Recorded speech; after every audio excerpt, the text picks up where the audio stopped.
इसके साथ ही ऐसे और भी मंचों के बारे में सोचें जिनसे एक भारत श्रेष्ठ भारत की भावना मजबूत हो। यहाँ मैं एक बार फिर कहना चाहूंगा, तमिल कलाचारम उयर्वाणद, तमिल मोली उयर्वाणद, तमिल इंडियाविन पेरुमिदम। मेरे प्यारे देशवासियों, जब भारत के सुरक्षा तंत्र को मजबूती मिलती है तो हर भारतीय को गर्व होता है। पिछले हफ्ते मुंबई में आईएनएस माहे को भारतीय नौसेना में शामिल किया गया। कुछ लोगों के बीच इसके स्वदेशी डिजाइन को लेकर खूब चर्चा रही।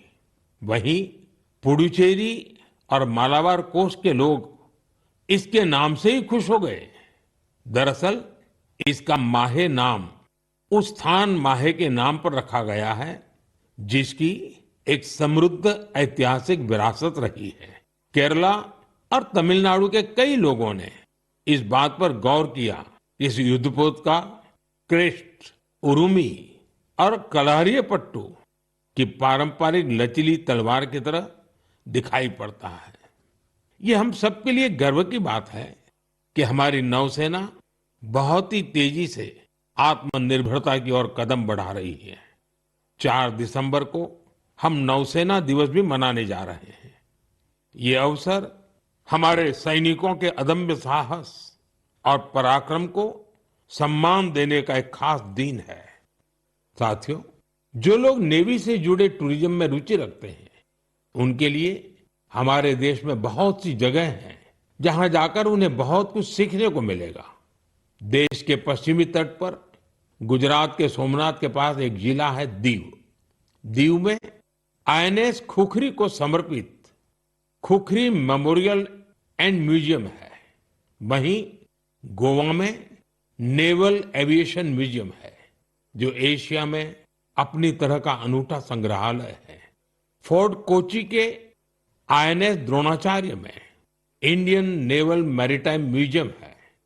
यहाँ हमारे देश की मैरीटाइम हिस्ट्री और इंडियन नेवी के इवोल्यूशन को देखा जा सकता है।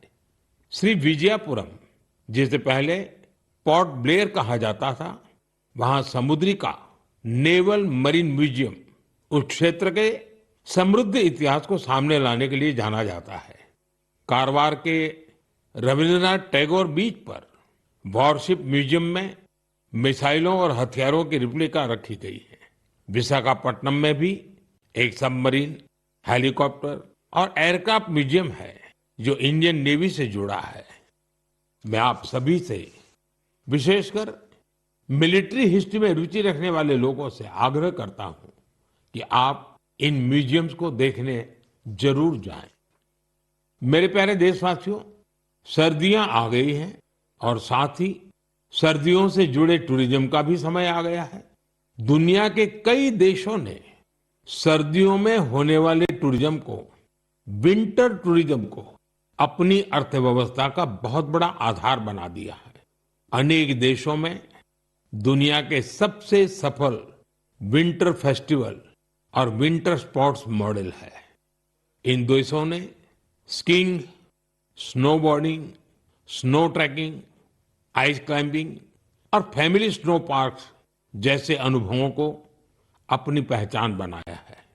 इन्होंने अपने विंटर फेस्टिवल्स को भी वैश्विक आकर्षण में बदला है। साथियों, हमारे देश में भी विंटर टूरिज्म की हर क्षमता मौजूद है। हमारे पास पहाड़ भी हैं, संस्कृति भी है और एडवेंचर की असीम संभावनाएं भी हैं। मुझे खुशी है, इन दिनों उत्तराखंड का विंटर टूरिज्म लोगों को बहुत आकर्षित कर रहा है।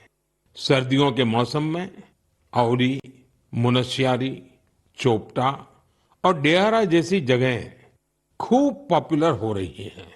अभी कुछ सप्ताह पहले पिथौरागढ़ जिले में 14,500 फुट से अधिक की ऊंचाई पर आदि कैलाश में राज्य की पहली high altitude ultra run marathon का आयोजन किया गया था।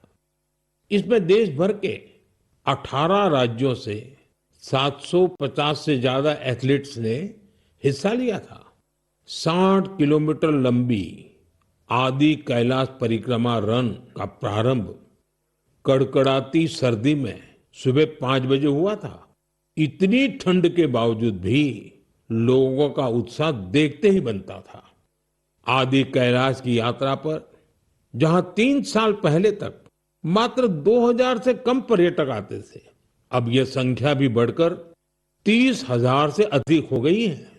साथियों, कुछ ही हफ्तों में उत्तराखंड में विंटर गेम्स का आयोजन भी होना है। देश भर के खिलाड़ी, एडवेंचर प्रेमी और खेलों से जुड़े लोग इस आयोजन को लेकर उत्साहित हैं।